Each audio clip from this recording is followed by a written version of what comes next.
let's bring in Republican and Wisconsin Senator Ron Johnson. Senator, great to have you here. Thank you for being here. Happy New Year. Thanks for having me on. Yeah, so let's start with this shooting in Minneapolis. From what you've seen and what you have learned, do you believe that the shooting by this federal ICE agent was justified? First of all, it is a tragedy that never should have happened. Unfortunately, Biden, Democrats threw our border wide open, allowed millions of people to flood this country.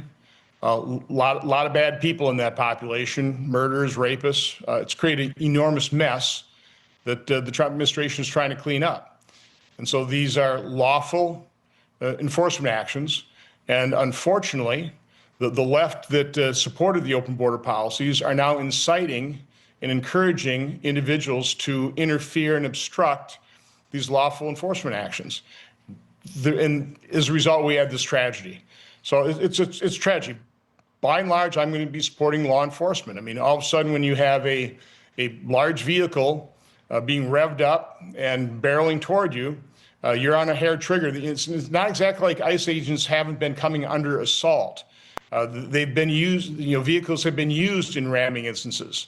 So they've been targeted, they've been shot at. So they're on hair trigger alert. So, my first advice to anybody who doesn't particularly like this, fine, but don't obstruct the lawful actions or more tragedies like this will occur. On the actions of that ICE agent, do you believe that that agent was justified in shooting this woman? Again, I don't have the full story. You see the video, that'll be adjudicated. But I, by and large, support law enforcement. Again, if you're obstructing justice and you have law enforcement coming and telling you to get out of the car, you should get out of the car. You shouldn't put the car into drive and rev your engine and drive at another ICE officer, or who knows what else would have happened there. So again, those actions were unjustified, shouldn't have happened. She never should have been in that position. I'm going to side with law enforcement. Should federal immigration officials now be reassessing how aggressively they're coming into some of these cities across the country? I think the left needs to reassess their obstruction of these lawful enforcement actions. Again, we have people coming in this country illegally. We have laws in the books that are being enforced by ICE. Let them do their job. Protect the public.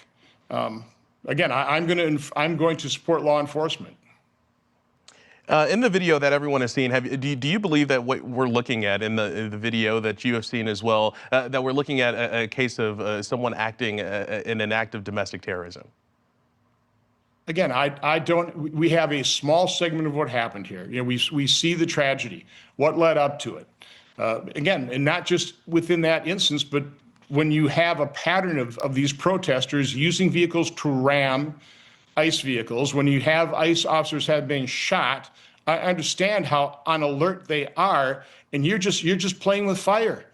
Again, she never should have been engaged in that action of blocking ICE officers. She never should have done those things. Again, it ended in a tragedy. It's a tragedy for everybody involved, but it didn't have to happen. But it's happening because the left is inciting and obstructing legal, lawful enforcement actions. Let's talk about Venezuela. First, on this war powers vote that advanced in the Senate, 52-47 vote. You voted against this resolution. You don't believe the president's authority to use military force in Venezuela should be reined in, according to your vote. Well, first of all, I think it's undeniably good that Nicolas Maduro is out of power. He's a narco-terrorist. He's running a narco-terrorist state. He was illegitimate president of that country. 8 million Venezuelans had fled the country because of the destruction that socialism has wrought on what should be a wealthy nation, and hopefully will be a wealthy nation again. This is not an unprecedented action by a United States president. Both Democrat and Republican presidents have taken similar type of actions. Our Constitution gives the president a great deal of authority. I support that authority, and the impressive success of the finest among us, members of our military, in getting into Venezuela, extracting Maduro and his wife, bringing them to justice, I think is, again, something we should celebrate. Yeah, from some of the briefings that you've had already just this past week, are you fully comfortable with how U.S. forces captured Maduro and his wife? Yeah, it was a stunning success. I mean, only the U.S. military could have done that. Again, I applaud the finest among us who put their lives at risk for this enforcement action. Yeah, critics of this say that it really sets the wrong precedent. How do you respond to that? It's undeniably good that Nicolas Maduro is gone, and I think it now gives the Venezuelans a chance to rebuild their nation. Again, this is a basically reintroduction of the Monroe Doctrine. We shouldn't allow foreign adversaries, China, Russia, Iran, Cuba, into the Western Hemisphere. This gives the Venezuelan people a chance to rebuild their economy with ties to Western capital for the benefit of Venezuela, for the people, for the Western Hemisphere, and for America. Again, this is going to be hopefully a good situation.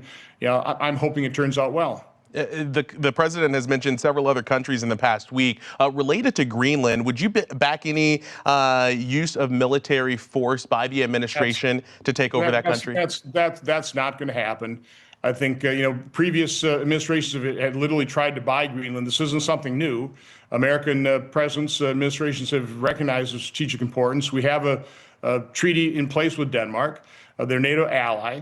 But I think it's perfectly appropriate for the president to be pointing out the strategic importance, particularly now when you have China and Russia doing everything they can to potentially bottle up, the Arctic Ocean there and those passageways. So this is good that we're raising the profile of the importance of Greenland. But you're saying you do not back the use of military force to do so? That's not going to happen. That's a straw dog argument. And if it were to happen, how would you feel about it? It's not going to happen. To the president's supporters who say that this is dramatically turning away from the president's America's First message that he said on the campaign trail, how would you respond to that? When you make the Western Hemisphere a safer place, when you shut down a narco-terrorism country, reduce the flow of narcotics that are killing tens of thousands of Americans, I'd say that's a good thing. I think that is America first. And so, again, just on the precedent of this happening, you are not concerned that what we've seen in terms of the U.S. and the military operation in Caracas is setting the wrong precedent for other countries across the country? It's not a new precedent. It's not a new precedent. Other presidents, both Democrat and Republican, have done similar types of things. So, no, this is what a president, his constitutional authority allows him to do. This was a stunning success. God bless members of our military. This is going to be good for the Western Hemisphere, for Venezuela, and for America. Yeah, what is next for Venezuela and Venezuela-U.S. relations in your opinion? Well, again, you can tell that President Trump does not want to put troops on the ground and nation build. He's going to use the oil as leverage to make sure that the transition administration does right by the Venezuelan people. So we'll buy that oil. We'll put that money into an escrow account to pay the civil servants so they can keep Venezuelan society operating as we transition to a real election. Again, the election was stolen by Maduro. But have a real election so you can establish freedom and democracy for the people of Venezuela and far greater prosperity. Senator Ron Johnson, really appreciate your time on a very busy week. We appreciate it. Have a good day.